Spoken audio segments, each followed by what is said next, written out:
Well, because the whole idea of it is we share the show. Please adhere to standard community guidelines and keeps comments respectful.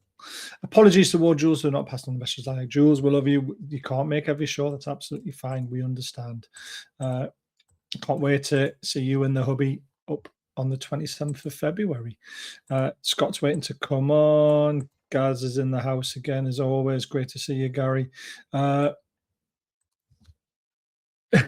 I know you have, mate. You've done that a long, long time ago. Oh, you subscribed to Mackem Cabbage channel. Brilliant. Well done, Gary, because obviously you'll be wanting to chat and join in on the show next Monday, as you always do. Right. We are outnumbering them tonight. It's 3-on-2 at the moment. Superfan Dan's a little bit late, but good evening, Scott. Evening, all.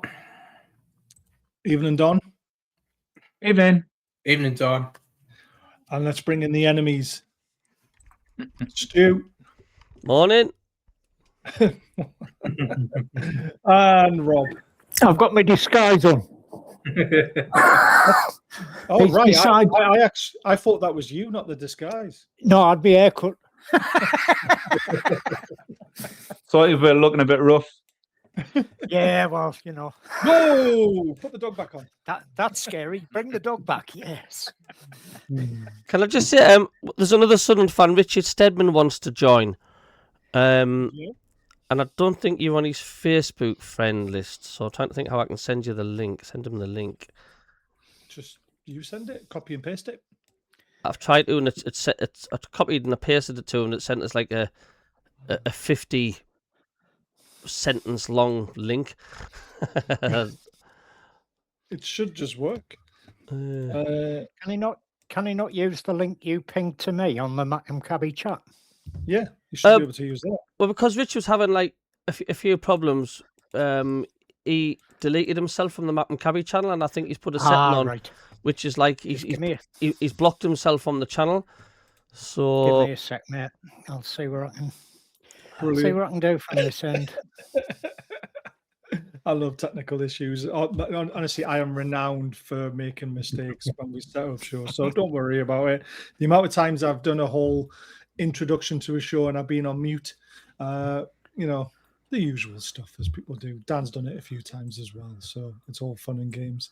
While you're trying to find all that, we'll get right into it. What happened, guys? We didn't turn up. Well, we did. That's a lie. We turned up for 5 minutes at the beginning, and then we went to sleep for 40 minutes and conceded 3 goals.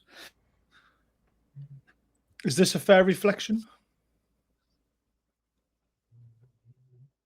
Cabby? is it me on? Yeah. Yeah. Can you see the picture? The first half was the worst we've seen from this team, according to Gary Bennett, BBC Radio Newcastle. I think that was a bit of tongue in cheek sort of chit chat. That I think that was more frustration talk from Gary Bennett. The fact we were 3-0 down within just a matter of 30 odd minutes or so. It was like it was just a shock of the collapse. You know, we're miles ahead of them in points, and we were just all stunned with the way it happened. But you know, no surprise with Granit Xhaka being out. I wouldn't say it was the worst performance. I just think Regis Labrie made a boo-boo, wrong formation, and he definitely picked the wrong starting lineup. So I'm going to ask the question, and he's probably going to laugh because everyone's probably been saying it. But are you a one-man team like Newcastle are when Bruno's missing? Yeah. Time will tell. It's a bit of it's too soon with the West Ham game, I would say. But if we're absolutely dogs Dambelos against Burnley at home and we lose 2 or 3-0, then I'll be worried and say, more than certain we're a one-man team, and I would say that's quite a concern. because you can't get away with that in the Premier League because you're going to get an injury. It doesn't matter what's happening. So, if Granit Xhaka goes down, is that it? We could lose 6 or 7 on the trot. I hope not, but Burnley will tell the Burnley game because we shouldn't lose that one. Yeah, very true. How long is Xhaka out for? 2 weeks minimum. Right, me and Scott had our say last night. Don, it'd be good for you to have your thoughts on what wasn't the worst performance in the world, but obviously Villa were more clinical than us. How did you see the game? So I'm going to throw this out there, and I think we all need to have a massive dose of reality, right? We're all sitting there umming and ahhing about getting beat at the weekend. We were playing Villa, who are a bloody good team, doing well in the league, on a roll. They had a couple of dodgy games, and everyone's going, that's it, they're falling away. Rubbish. The same as Sunderland went to West Ham, a team that's on a 3-match unbeaten stream, where they've finally got their game together and they know how to play. You're making them sound better. Well. But in the same, West Ham played well. Sunderland played awful. I watched the Sunderland game, and they've got to get over this whole thing of not coming out of the blocks. Yes, because they got punished really early doors. But again, you're absolutely spot on with what you're saying. The two captains of the team, we didn't have Bruno. They didn't have Xhaka. 2 talismans. The stat is we've never won a game without Bruno playing. Yep. Xhaka is as critical to Sunderland as Bruno is to Newcastle, and and then we've both got decent injury lists, more so us, and both of our teams look tired. So I just think we played the wrong teams on the wrong weekend when we were at our lowest. And I don't think it's time for people to start panicking yet. No, I mean, I don't understand the panic, and we'll come on to that a little bit later on because people like to try and hammer me on Twitter when I try and stay positive. It's crazy. Our fan base online is our fan base online is like ridiculous. But when I watched the game, everyone's been hammering Gordon. Now, Gordon was actually one of our more active players trying to make things happen. He beat his man God knows how many times. Yes, his crossing was poor, but he actually played all right. I thought Barnes, and that is the first time in a while I've been able to say this, and I didn't want to be able to say it, he had a stinker. And I thought he should have been dragged off for a Elanga and should have kept Gordon on, which would have been a change. As a team, they didn't play badly. What we've came up against yesterday was a Premier League solid point, which is if you make a mistake against solid opposition, you're going to pay for it. We made 2 mistakes in that game. Botman failed to close down when Buena's shot and put in a half-arse challenge, and they scored from it. And it was a worldie. It's a brilliant finish. We paid for it. Hall makes a bad pass that leads to a corner that leads to a goal. We got punished for mistakes. And again, for not taking our chances playing against a fantastic team. That is not a bad team. Everyone looks at the Aston Villa team and it looks like a team of reasonably average players. But when they're all mashed together and they've been solidified for a whole season, they play really, really well together. Yeah. Rob, you're having a mare tonight with your connection.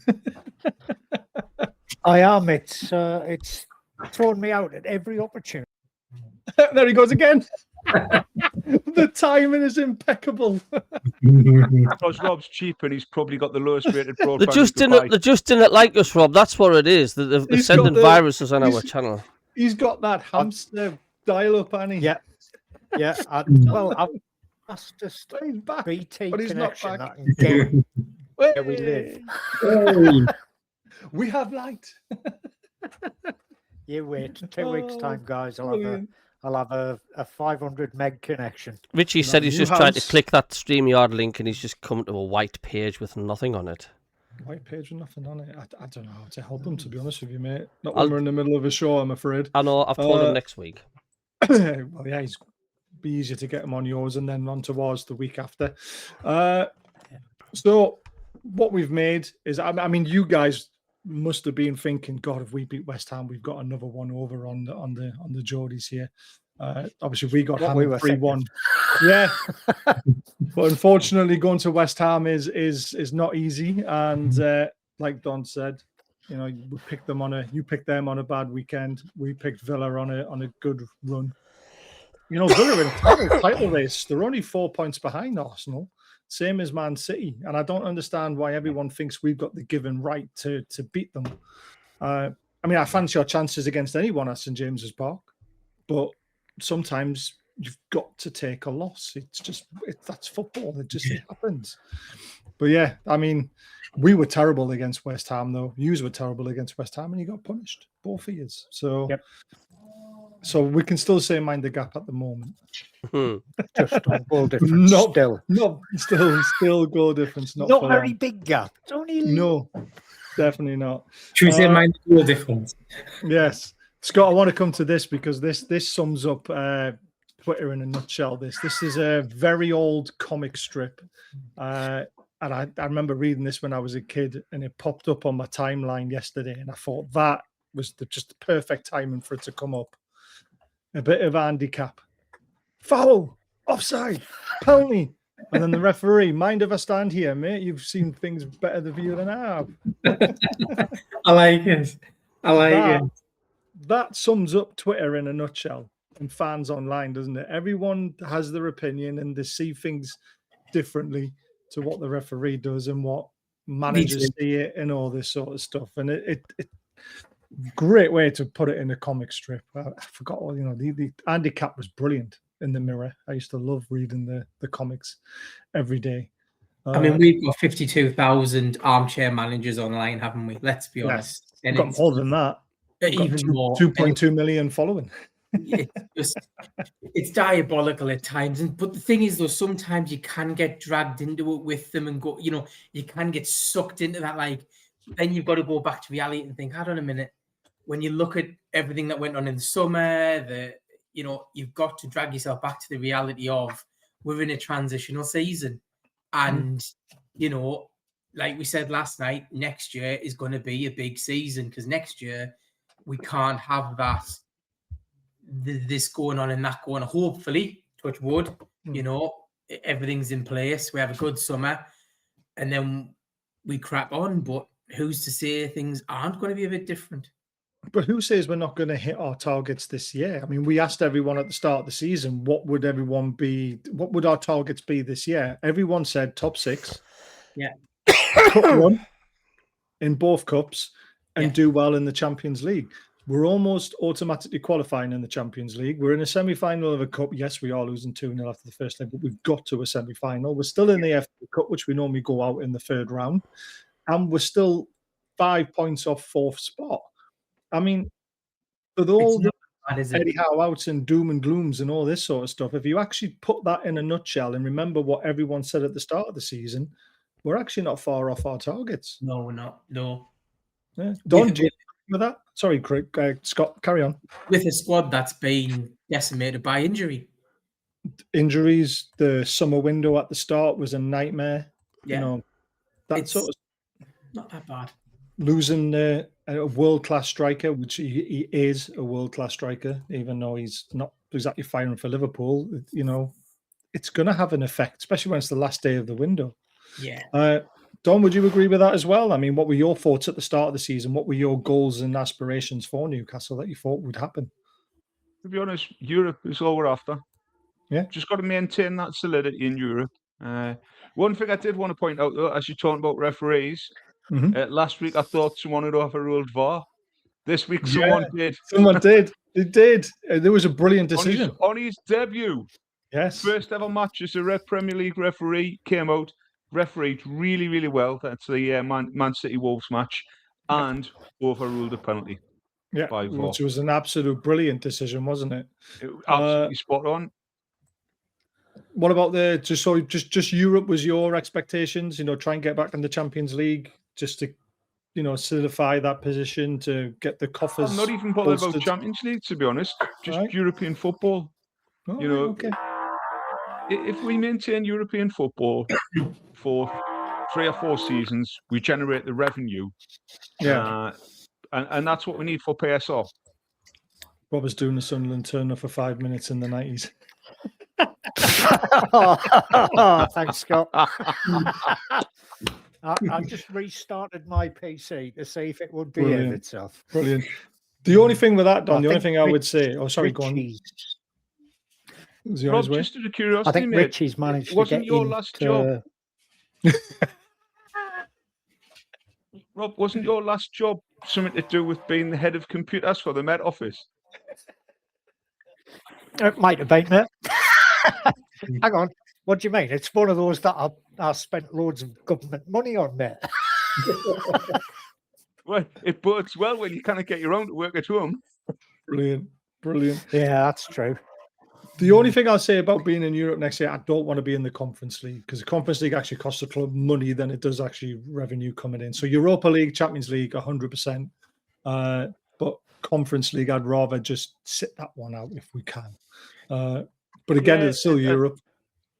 And it's important because, it's all to do with generating that presence overseas. Yeah. So, like, I go out the country quite a lot with a job, and I always try and find the Newcastle bar.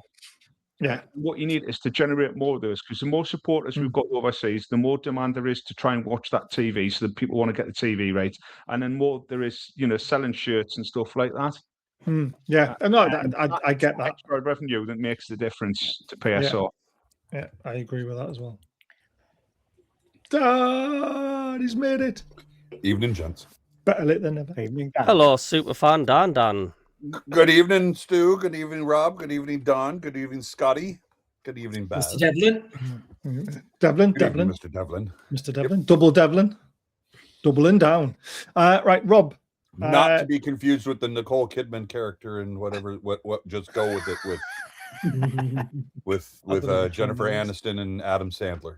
We're not going to go there tonight. Oh, no, definitely not. Definitely not. Rob and Stu, what were your aspirations for the start of the season? And obviously having a little bit of a blip, how are you judging the season so far? Are you happy? Still over the moon, mate. Simple as that. We thought we were going to be in a relegation battle. Yeah.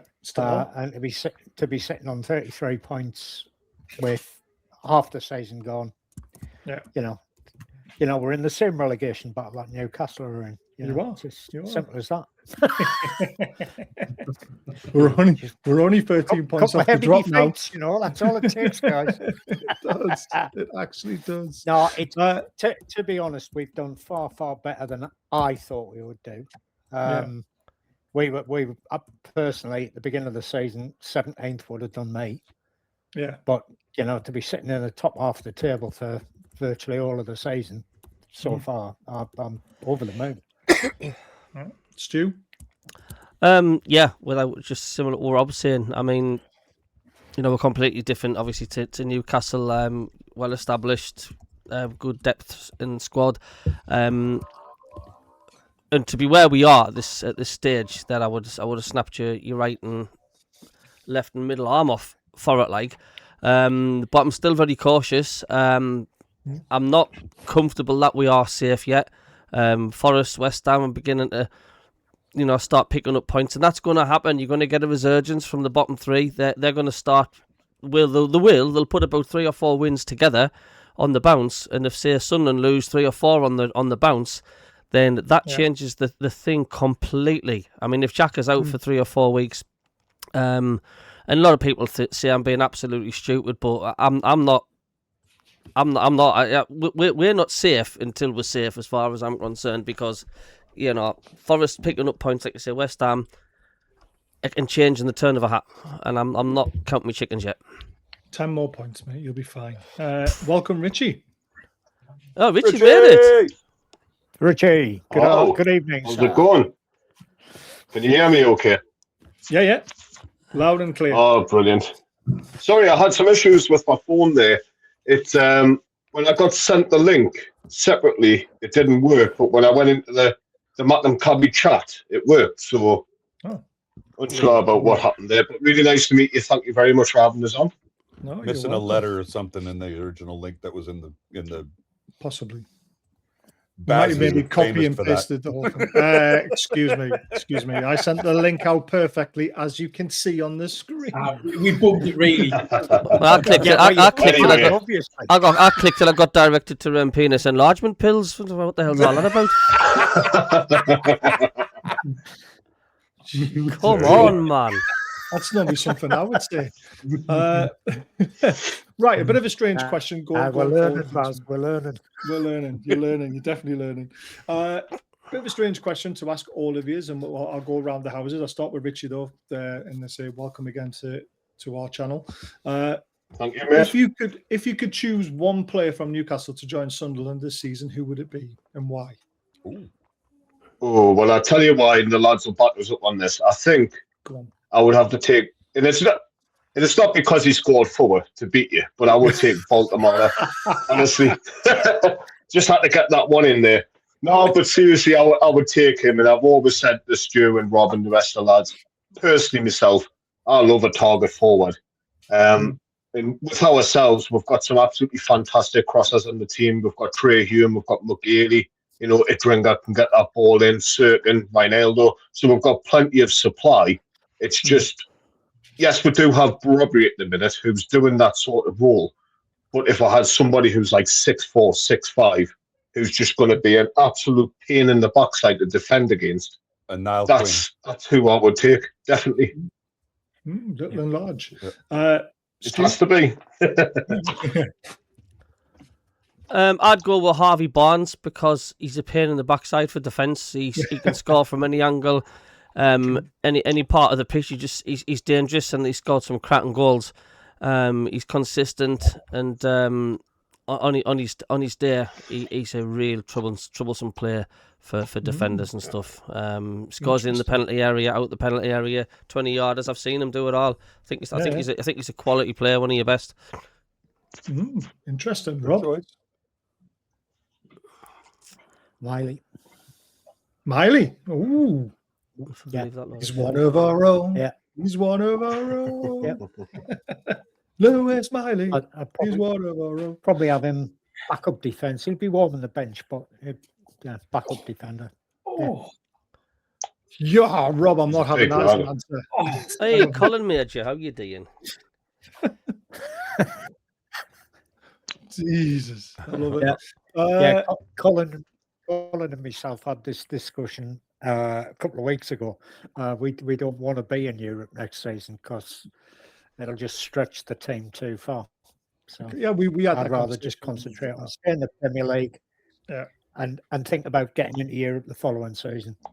Yeah, I think we had that conversation on here as well, didn't we? And also on Matthew Cabin as well. So yeah, but I can't see us making an FA Cup final, to be honest with you. But I would love that to happen.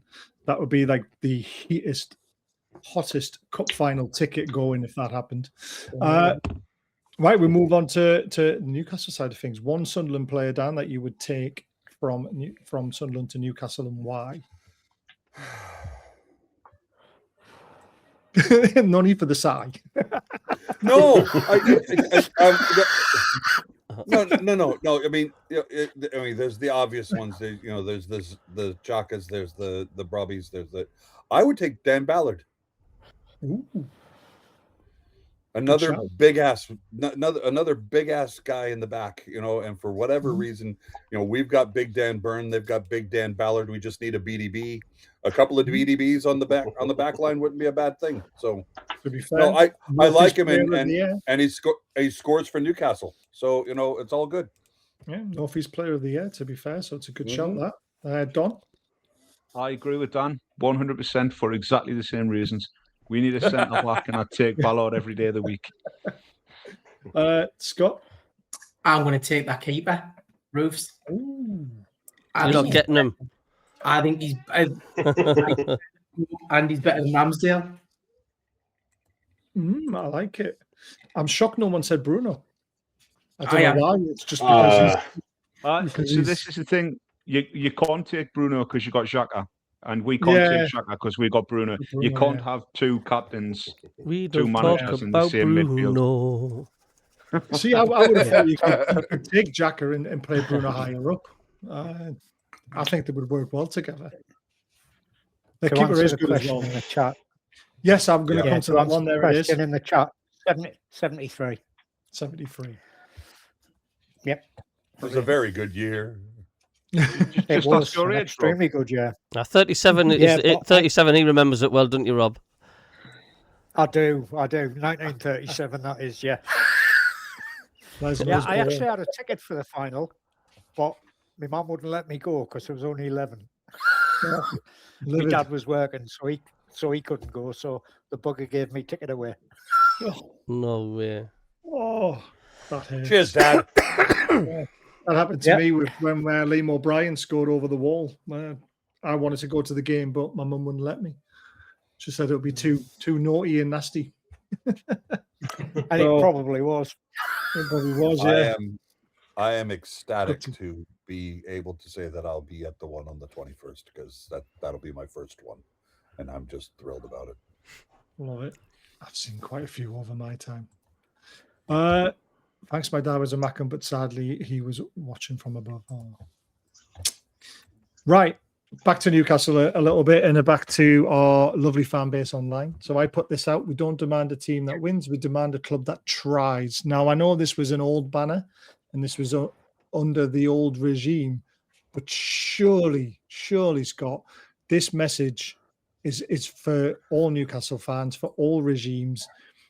You can't become entitled. We can't be a Man City. We can't be us. We can't be Spurs fans. Jesus, they're the worst ever. Yeah. As long as the club and the team are putting in 110%, regardless of results, and they're doing their very best, that's what fans should demand. You can't demand a team that wins trophies in wins game after game after game after game, because that's not how football works. No. So I still think this banner is true to the day that it was when it first was shown. Would you agree or disagree? I totally agree. I think the thing is, though, I think a lot of the fans that are doing the online hate are post takeover fans that don't really know what the club's actually been through. And I wish that was true, Scott. I really do, but it's not. I mean, the thing is, though, if we demand a club that wins, we ain't going to get it all the time. Do you know what I mean? City's showing that now. I mean, Sunderland fans have been through strife as well. Do you know what I mean? They just demand a team that tries. Do you know what I mean? And puts in 110%.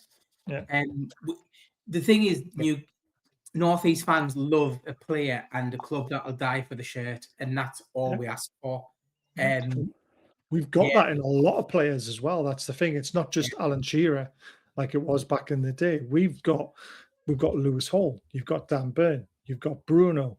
You've got Tonali. You know, we've got Murphy, who's a local lad as well, who will die for the shit. You know, we've got players who get this football club. So I don't get where our fan base is coming, because we've got a tiny bit of success and we've now got really rich owners. That still doesn't guarantee success, does it? I mean, at the end of the day, we can't even spend all the money that apparently these guys have. So it makes it impossible. Just out of curiosity, where have we not got success? We're halfway through the season. We're still in every single competition, and we're 3 points off the Champions League. Yeah, exactly. What more success do you want? No, but exactly. This is what I mean. I don't get it. Stage of the season. We can't. Some fans aren't measuring that as success, though, have they? No. It's aimed at the Eddie Howe crowd, because there's plenty of it online, and there's a lot of fans who I've followed for a long time who have got a big following and now jumping on that bandwagon. I just don't understand it. Yes, I get replace them with. Well, exactly. This is the other question you ask them, and they haven't got a clue. A lot of them come up with Glasner, and I'm like, well, he won an FA Cup with Palace, and they should have got beat that day because they were, you know, people should have been sent off in the first 5 minutes or whenever it was when Haaland went through. And I'm like, so they want to replace a manager that came from a smaller club, who's come into a club, did well over a couple of seasons, won a trophy, with a manager who's come from a smaller club, and has done not very well since. Yeah. It's It's stupidity. crazy, isn't it? Yeah. Some people even brand the Mourinho name around Yeah, again. that's. I was just about to go there. We don't need that. Ship sail. Or Ancelotti, or Mancini, or you name them. They all. That's who they want. It's just like, why? Yeah. Yeah, I don't get it. Like, the only way I would, if Eddie Howe was to leave and sacked, there's only a handful of managers you would want, but they're all in jobs. Yep. That's exactly it. And a lot of them will want money to spend to have their players, and they'll have to work under the restrictions that are in place. So it's not going to happen, is it? Carrick. I mean, Carrick failed at Borough. He couldn't get them out of the Championship. I mean, he's done brilliantly for Man United for 2 games, but it's 2 games. The same thing happened with Solskjaer, and look what happened there when he got the job full time. Yeah, exactly. Oh, Leeds have won up. That's a big score line.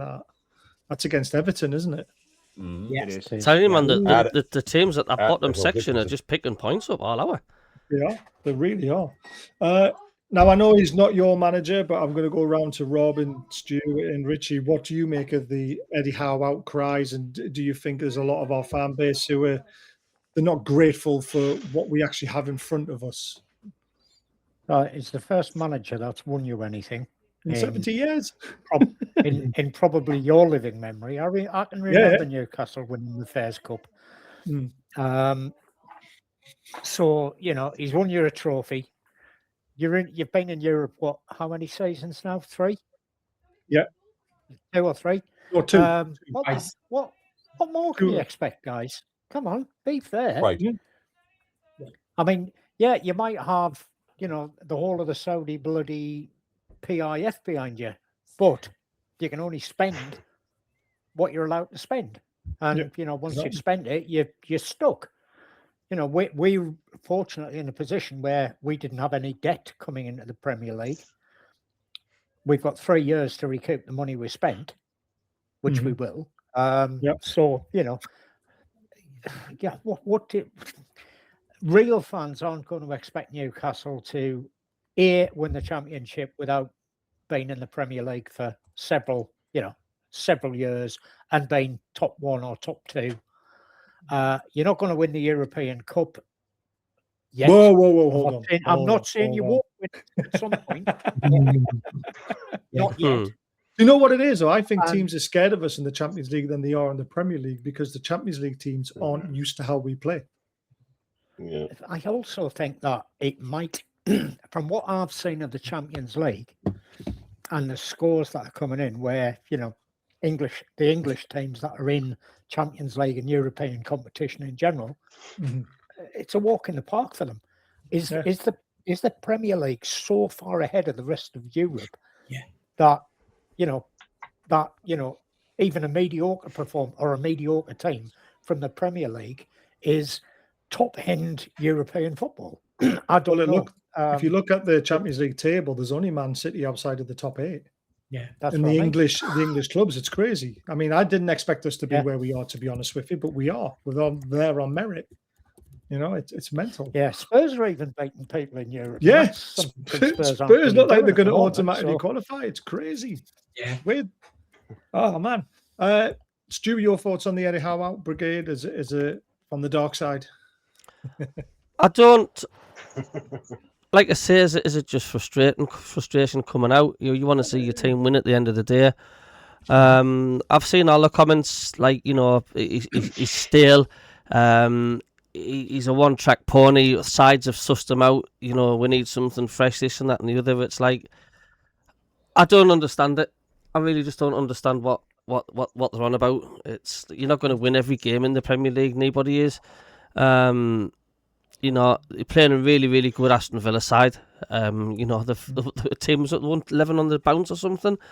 12. Was it 12 in the end? I just don't think they're real fans. I don't think they're real proper supporters. I think they're just trolls. They've got to be. They can't be seen. No, honestly, a lot of this has crept into big accounts. You go on to other YouTube channels who are much bigger than this. I mean, They're what they all saying wanting? the same What thing. are they wanting? This is it. I don't know. Do you know what I mean? Are they Well, you wanting do to what- be 5 points clear of the top of the Premier League at the minute? Is that what? I don't understand it. There we go. Honestly, how do I? Richie, could you put a finger on it? Weird. No, I mean, anyhow, like, to be honest, I admired him when he was at Bournemouth. I remember watching him, obviously, when he had Callum Wilson up front for him as well. And, you know, that's when I started admiring him. But it was his style of play, like his tactics, you know. Yeah. And that's, you know, if I can give him one bit of credit as well, you know, it's his style of play I've always admired. He's playing on the front foot. Teams hate that. They don't know. You know, when they're playing against teams who come on so quick and counter-attack so fast and play a high tempo, it's really difficult to deal with. And I think that's Newcastle's strength is his tactics, and it's been proven season upon season. You know what I mean? The same as Jurgen Klopp, similar kind of style. The thing is, in my opinion, is it would be a massive mistake to get rid of Eddie Howe. If I was a Newcastle fan, I would be backing them all the way 100%. But it's the age-old case of, is this as far as you can take you? Yeah, there's a lot of people. But who else, like you said, who else can you bring in though to take it to that next step? You've already mentioned problems with the money side of things, and you know what I mean. That's always going to be there. But it just depends where your owners want to start taking the club. Yeah. Do they need this high profile to come in so you can get more high profile players, more sort of money brought into the club with revenue because you've got such a high profile manager? Or are you going to stick with Howe and just see what happens? That's the dilemma I would think about. Yeah. The thing for me in the summer, it went all wrong for us because we went for players. We were shopping in the big boy pool. And we got absolutely hammered because we can't offer the wages that Man United offer, Liverpool offer, Chelsea offer, and we lost out on Mbeumo because he wanted more money, Ekiteke because he went to Liverpool, Cunha he went to Man United because of money. All these players that we were looking at all went somewhere else because they were going to get bigger wages, and that's our issue. When you're shopping in that pool, you've got to be able to put the money down and say, right, 250,000 a week, 300,000 a week. That's your ballpoint figure with these kind of players that we're looking at. And our SCR, PSR as it's now, but will be SCR, doesn't stretch us that far, unfortunately. And until we get more sponsors and, like Don said, more generation of being in the Champions League for so many years going forward, that's what catches you up or tries to catch you up at least. So bringing in a high-profile manager, you want high-profile players. We can't offer the wages, so you won't get what he wants. So, and then there'll be backlash. And this is the thing. So, let's not sack the manager. Let's sack the scouts who are too damn lazy to go out and find the chows of this world. Well, a lot of they went out. The scouts did. He was not pushed big, was he? No. And he's come in and he's played really, really well. Yeah, we scouted him for 2 years, Chow. That's how long we scouted him for. This is the problem. We've got lazy on scouting and we've started going for the easy big players instead of trying to find those gems that we've always been pretty damn good at getting. Question for the Geordies. Do you have to buy the away fans a bag of tuna, or is that the lift really out of order? Just a joke, lads. I like it. And again, I think it's a bit of a congratulations to you guys as well. Aren't you the only Premier League team not to be beaten at home now after that result at the weekend? Yep. That'll change next Monday, though, I'll tell you now. Let's say that, mate. It's on the cards, isn't it? Everybody get out there now and put a 50 quid bet on it now. It's going to happen. Yeah, that was something I was going to mention. The next Monday's show is we've got a game next Monday, so well, Cabby and myself at least will be doing the live stream. Right. Okay. That means I've got to watch. So it might have to be the week after. That we could do it on. We could do it on Tuesday. We could do it Tuesday. Yeah. We don't normally do things on a Tuesday unless we're playing. I know you guys don't realise we play 3 games a week sometimes, and it's a bit. we don't do that, mate. We don't do that. We've got sense. Is that going to be your next excuse when we beat you in March? Is that? Is that your next one coming up, Mike? Absolutely. Absolutely. Rob Right. Ritchie, I've played just too many games ignore now, him, though. man. It's just a figure of our imagination. He's not here. Hey, Baz, Yeah. I'm looking at the last match that we played, an Eddie Howe led Bournemouth. Yeah. And it was back in 2020. Mhm. Steve Bruce was our manager. Eddie Howe was managing Bournemouth. We beat them at the Vitality 4-1. But I'm looking at their team, at the Bournemouth team. Who was in that squad that lost 4-1 to us? Solanke, Lloyd Kelly, Ake, Ramsdale was in goal. Huh. Brooks, Lerma, Lerma, was a good player. King. Yeah. I mean, I'm just for Eddie Howe to have lost to a Steve Bruce led Newcastle. That was when he went. 4-1. If I remember rightly, that was the relegation year for Bournemouth. That's the year when, down. Things went a little bit tits up. But what you got to remember is the 6 years that he did beforehand was incredible. I think. I wasn't picking on him. I'm just saying. Sounded like it. No, not at all. No, I was saying, look at the quality of players that he had in that team. On that day, it just goes back to show that on any given Saturday, any given Sunday, I look at our goal scorers: Dwight Gale, Sean Longstaff, Almiron, and Lazaro. Jesus Christ, were our scorers that day. I mean, we had Dubravka in goal, Manquillo. I like Manquillo. I did too. Shelby. We had Bentaleb in that starting. 11. Jesus Christ! I remember that loan. That was. So I'm just saying, for all these people that are Eddie Howe out. I'm just sitting there going, look at what he's been able to accomplish in the 4 years he's been here. We've been to 2 Carabao Cup finals. We've won one of them. We've qualified for everything that everybody said. We've qualified for the Champions League now twice out of 4 seasons. We're still in every competition this year.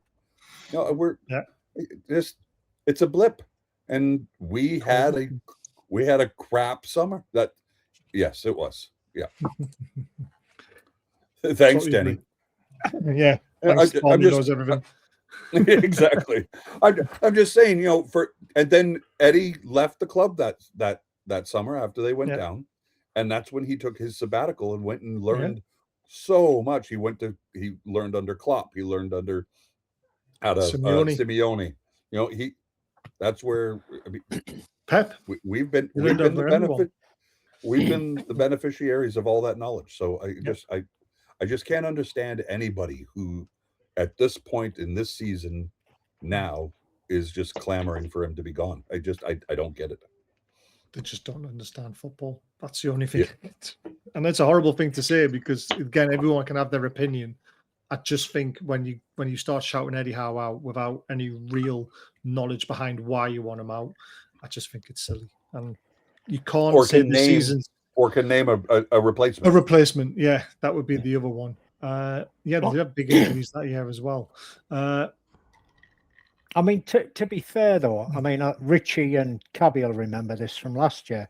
There was some point last year when there was quite a number of fans were talking about getting Regis Labrie kicked out. Well, the same thing happened with Embry at the start of the season with Villa. When they were on their bad run, everyone was like, they were starting to turn. That must have happened, believe it or not, when we would already secured a playoff spot, and there's nothing could have changed it. And I think didn't we lose 6 out of 7 or something like that? And we lost 7 games in a row, I think.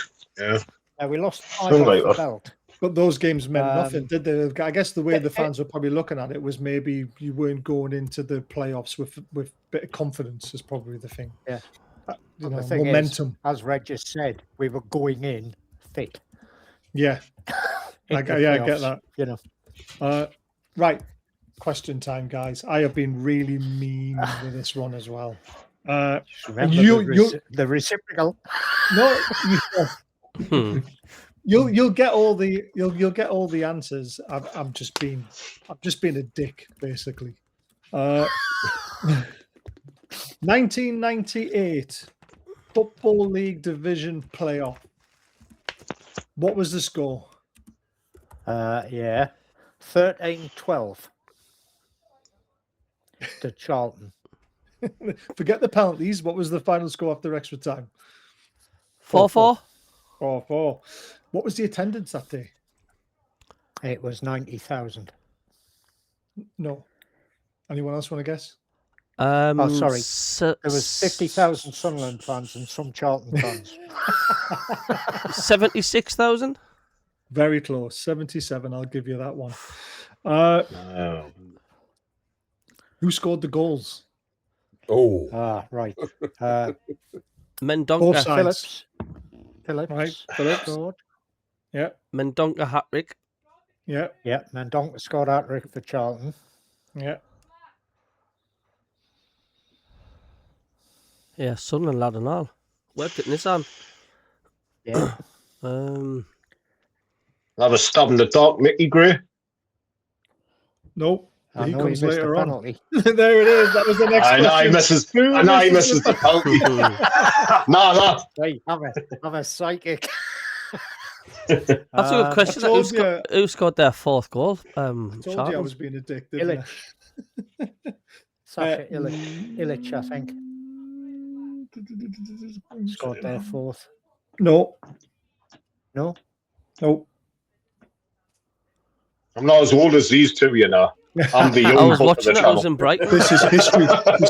This is history. And that is. And Go on. Have we got all the Sunderland players who scored the goals? No, you've only got one. Phillips Quinn. Scored. Oh, Phillips and Quinn, right? Yeah, and he said Mendonca for the hat trick. Uh-huh. So you've got one, two more. Two more. Who? Cut them all. how many Sunderland players have we need? One. 2. Yeah, but no, because Phillips scored Two. 2, didn't he? Phillips scored 2, so you've One. got one. You've got We one need one more. Sunderland and one Charlton. Was it Summerby? Yes. Yeah, I nearly said that. Thought Yeah, I nearly said somebody. Who scored the fourth Charlton one? There you go. Someone in our chat has got it. Rufus? Yeah. Off the Richard chat, that Rufus was. Yeah. scored the header. And then the next Well question done, was going to Greggy. be Well who done. missed the penalty to keep you down? Obviously, you've already said Michael Gray. I told you I was being a dick. Yeah. I remember I it just well. wanted to put you down a peg again because I remember the game very well. It was dubbed probably the greatest, playoff final ever, and I was watching it at home. I was only a nipper myself. 17. Was it our gold kit that played in as well? Was it that gold kit, the Lambton's kit? Yes, I think it was Horrible away kit. I am. Yeah. Yeah, and it was an There's a badge in the I had a middle as ticket for well. That game. Well, Yeah. guess what? I couldn't go. Who was I our had to keeper? be Was up it in the Who northeast was for our Wednesday. keeper? He came out for their fourth. Perez? I came out Was like it a drunken, Perez? drunken octopus, didn't he? With his arms flying all out, Perez. flapping. He had a mullet, didn't he? Lionel Perez. Played for us as well. He Yeah, was crap. definitely did. I Yeah, can't. I always remember that playoff final. Obviously, I was pretty happy you didn't win. Sorry to say, not. But yeah, it was end to end. It's how football was, and how football was most enjoyable was when both teams went at each other and tried to knock each other out the park. It was a fabulous game of football. So well done for getting almost every single question right. And kind of sorry for being a dick, but I'm not. Let's have a look at the league table. Like we say, mind the gap, still by 5 goals. Mind the gap. Right, we're in trouble. There's no gap, man. Won the same points. There's no gap. If you're a 5 point goals. ahead, there's a gap. There's 5 goals. There's a gap. That's how it's decided. There's a huge gap, Richie. Come on. Brentford, then, or... Nah. Do you not feel the Also- gravity pulling us down with that goal difference? Also, if we were on the same amount of goals, we'll still be ahead of you as well because we've won 9 games and you've only won 8. So there's another gap. Well, we've lost less, And though. if we'd won There you the go. same We've number lost of 2 games, less you'd games. still be ahead of us on alphabetical order. Yeah. Let's have a look at the home form table. Put the home form table up. You've already had your congratulations on that. Don't push it. I missed it. Premier League to give a point on how many home games she played instead of home and away. Yeah. I mean, oh God. I mean, it's still all to play for, though, isn't it? It's so tight. The fact that Liverpool got beat at Bournemouth, you know, Fulham win in the the last dying minute. seconds of stoppage. Yeah, Fulham dying minutes end up scoring, winning 2-1. You know, Baz, that middle section is absolutely nuts. There's nothing. There's absolutely nothing between 6 and say 6 off bottom. It's nuts. I would say 4th to 11th is all open. That's absolutely crazy. Yeah. I mean, the way Leeds are playing, I wouldn't expect to not see Leeds in the top 10. I was going to say, I'm watching the Leeds Everton game now, and they are kicking Everton's backside. They're only 5 points behind us at present, and they're confident that they're going to finish ahead of us. I keep seeing the fans' forums. They're confident that they're going to finish higher than Sunderland at the end of the season. They'll not finish 20 points ahead of us, though, Cabby. But I just, you know, Villa, Man City, Arsenal, the only ones who've shown a bit of consistency, haven't they? And then look where it gets you. It's just if either one of us can string 5 results together, you know, 4 wins and a draw, you'll be in 4th spot, because there's no way the rest of those teams are putting that same kind of run together, because everyone's beating everyone. Yeah, I don't think Arsenal will lose many more. I mean, did you see there was a picture? They were terrible yesterday. The defense. I've never seen that many defensive errors from an Arsenal team. Did you see the picture going around saying there's a new bottle factory opened in the north of London? They had the Arsenal players superimposed on these factory workers stacking bottles. Hilarious.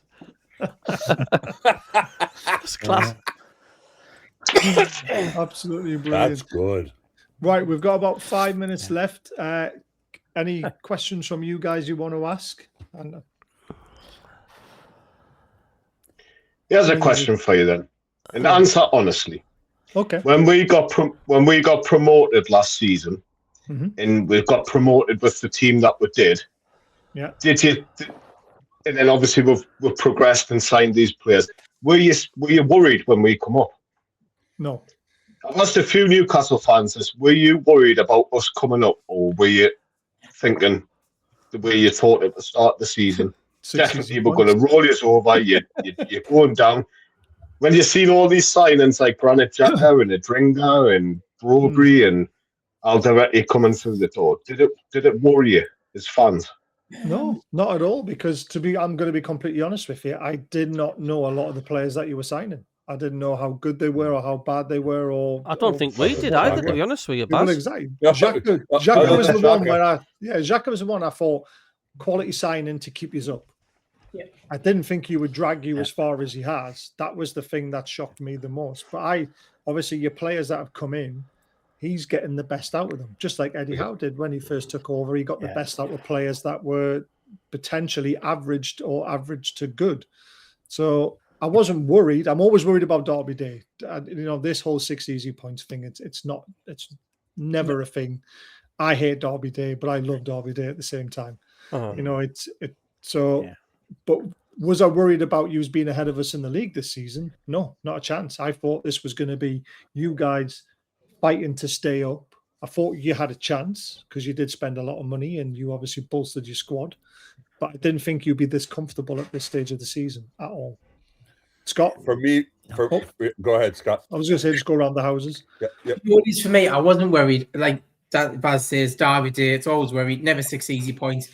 I was too focused on what was happening with us, to be honest. Our transfer window was just going down the pan. We had too much going on in my head for me to worry about what you were doing. The Granit Xhaka one, I said, that's a fantastic signing. But to me, there was too much going on with us that you were sort of irrelevant in my head because it was like, shit, we're in the doldrums here because our transfer window is going down the pan quickly. But yeah. Yep, Don? Didn't care. I've got to be brutally honest. I focused on our club. not on Sunderland. Yeah. I mean, as I said, you all know I watched all the Sunderland playoffs. I watched the playoff final. Nearly got put out the holiday in for cheering for Sunderland. But once you're up, when you're in the same league, well, you manage your own business and we look after ours. We'll see you on the pitch. It's a good one. Yeah. Dan? When I was over in May, we watched the playoff at the Strawberry. We watched the second leg playoff at the Strawberry with my mate Kieran from Sheffield. And we were rooting for Sheffield United simply because Kieran was there and it was against Sunderland. People in the pub that were asking me, "Are you excited to see Sunderland come up?" I said, the romantic in me wants to see them come up because we want the Derby days back. At the same time, I was sitting there going, the arsehole in me wants you to stay down so that we can bolster one more season before you come up. But like Don said, we headed into the summer. I came back over in August and people were all asking, are you looking at who Sunderland's signing? Are you doing this? Are you that? I was sitting there watching all the signings come in, and like Don said, I was so pissed off with what was happening in our own club. We were all pissed off at the Isak situation. We were all pissed off about not doing any business because we didn't have anybody in leadership roles or anything like that. And then like Scotty said, when Xhaka came, that was like, holy shit, they mean business this season. So I never thought we would roll over, roll yous over. I never thought, I wasn't scared. I was happy to have Derby days back, and I was envious that you guys were doing business that we couldn't do. Yeah. Other than that, I'm just happy for you guys to be back and happy to have you guys on the program for us to have this venue for us to speak. Go ahead, Bats.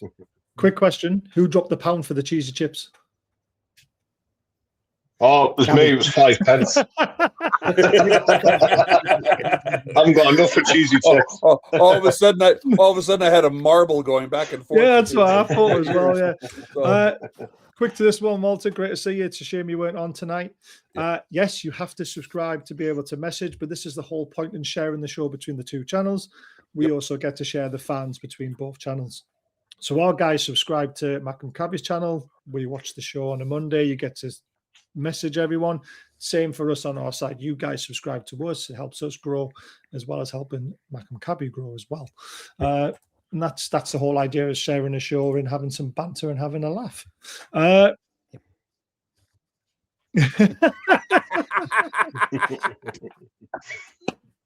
Oh my God, I love it. Not if our most expensive striker is putting them into the back. Agreed, Denny. Yes, I know. It was, again, that was a hell of a cross. It was a beautiful goal. If only it had been in the other net. But that was, I mean, it just goes to show if you give Voltamata service, he may actually be able to put the ball in the net. We covered that, Malta, as well as your congratulations to your club for being the only team in the Premier League to be unbeaten at home so far this season. And also, mate, this is called a phone, right? Text me. You've been saying for 3 weeks you're going to get in touch and you haven't. Use it. Guys, this one. Sunderland are like a hot air balloon at the minute. They come up on a high. Soon the flame will burn out. They won't be able to keep up season after season. Enjoy this one. It is an interesting question. I kind of disagree with it. I think you've got a very, very good manager. Second season syndrome is a thing, though. I think you've got to be very careful when you stay up to make sure that you actually carry on the spending and you can't be stale. You've seen what happened to Newcastle when we were stale the season we got into the Champions League. We then dropped down to 7th.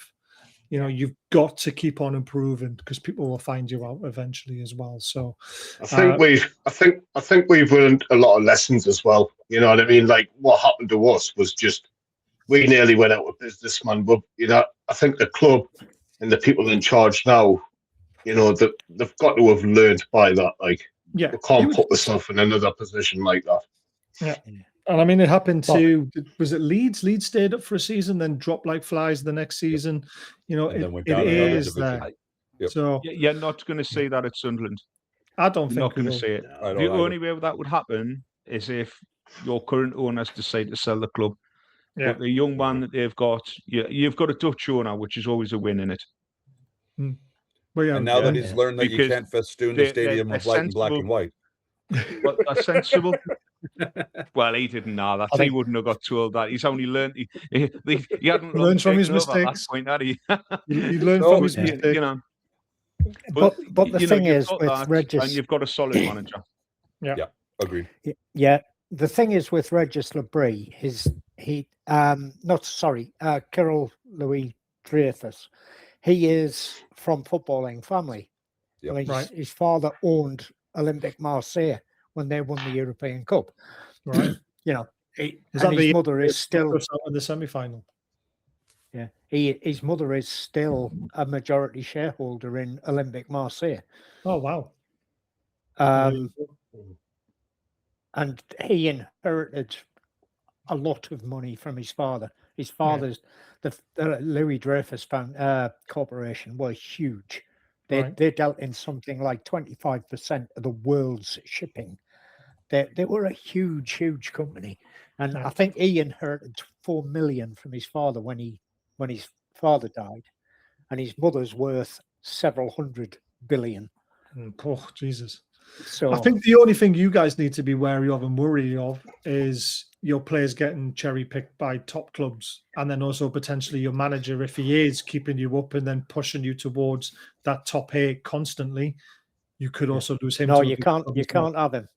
No, but it's the same with Eddie Howe. We don't want him to go to England. We don't want him to go anywhere else. Well, we don't personally.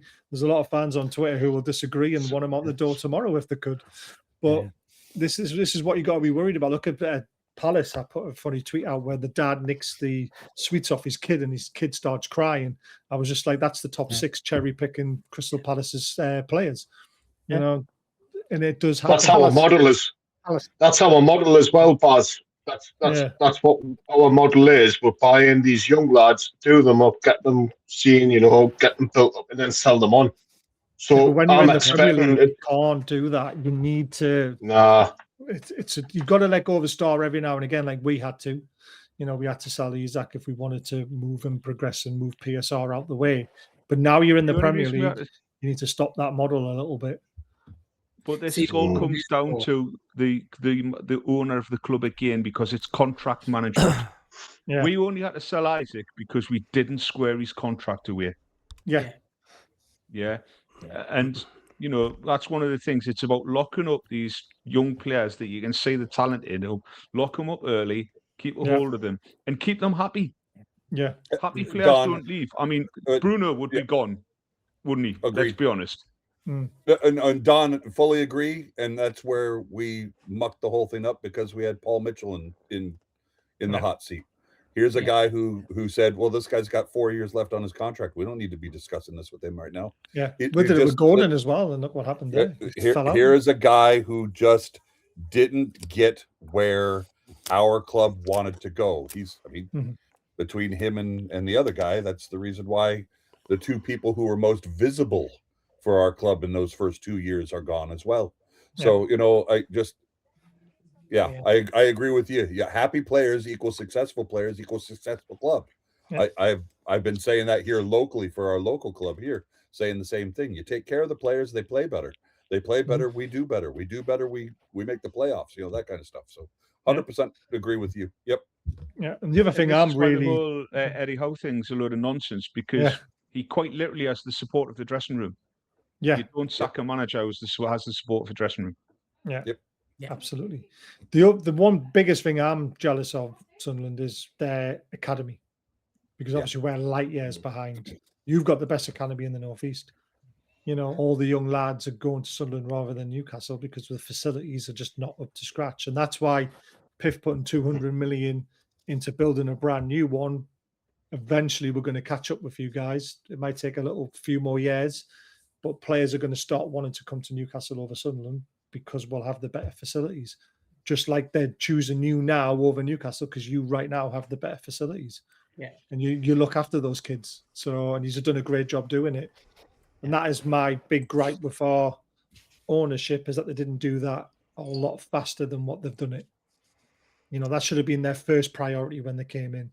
Can I just say I have to apologise about my sound issues. Colin Major, a good friend of the channel, messages and says we can still hear your background noise, and I know why. It's because I had the audio settings on StreamYard to my USB camera microphone, not to the microphone I'm on. So I'm pressing mute, thinking I'm a good lad, and you can hear the wife shouting in the background, "I'm not getting my leg over tonight," and you can hear it all.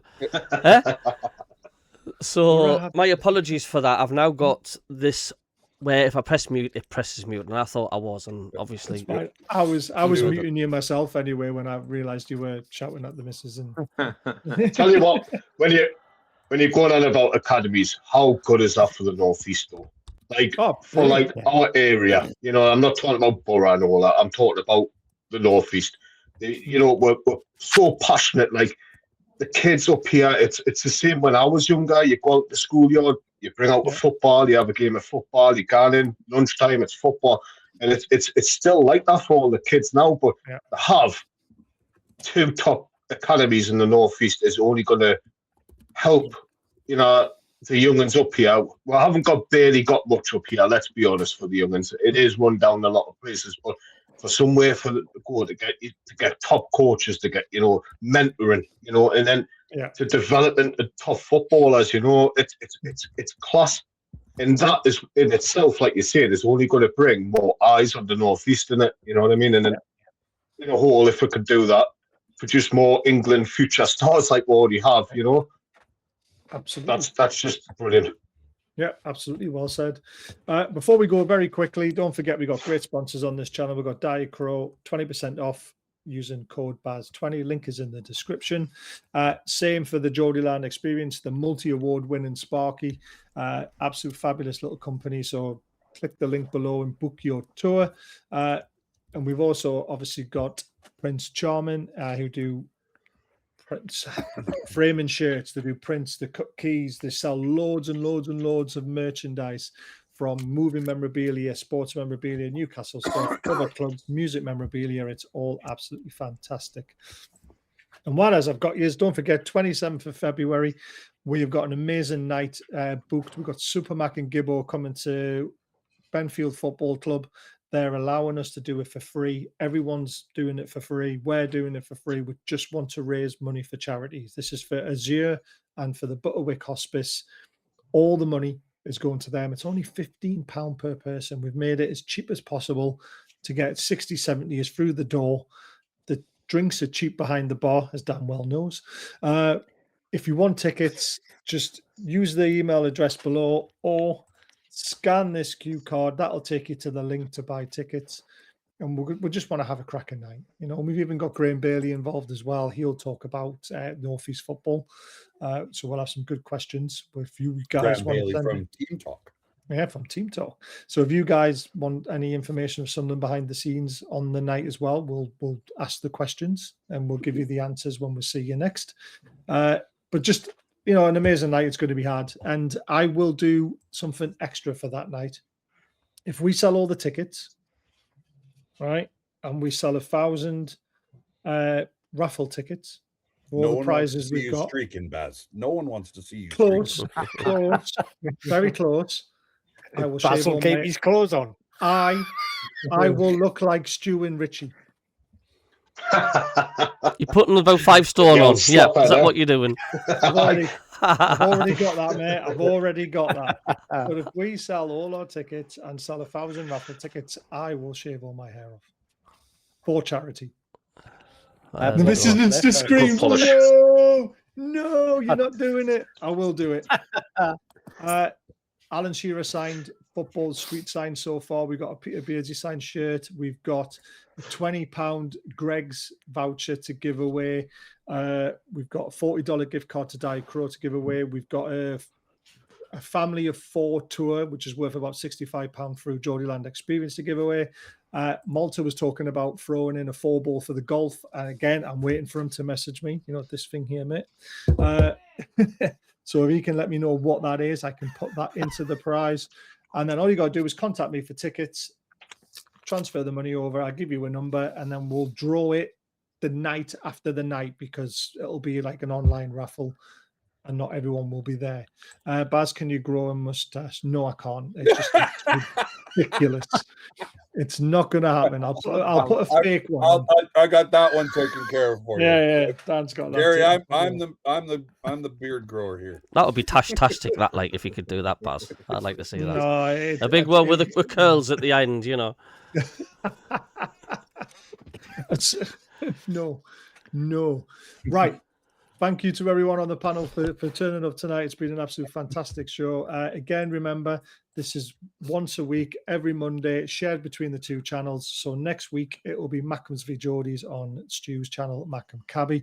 So everyone who's a Newcastle fan on here, you want to join in the chat next Monday, go and subscribe. The link is at the very top of the description, so you can't miss it. Anything you want to shout out quickly, Stu, before we go?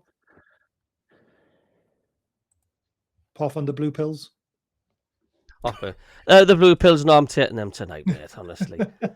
Get carried away clothing, which Kev in aid of his late father Dave, God bless him, have a look on that. Let's get carried away, man. The clothing store. Some cracking stuff on there, and of course the Mackem shop, which Malta runs. You can see the just type in if us on Facebook, shop at mackem.shop, or facebook.com/Mackem shop. It's got lots of merchandise on there as well, so worth checking out. Have a look.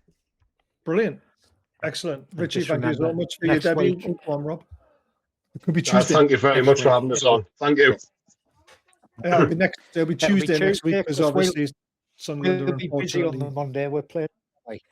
Yeah, our eyes will be bleeding. Don't worry. So Baz, our schedule for the rest of the week. We've got Thursday the review of the PSG game.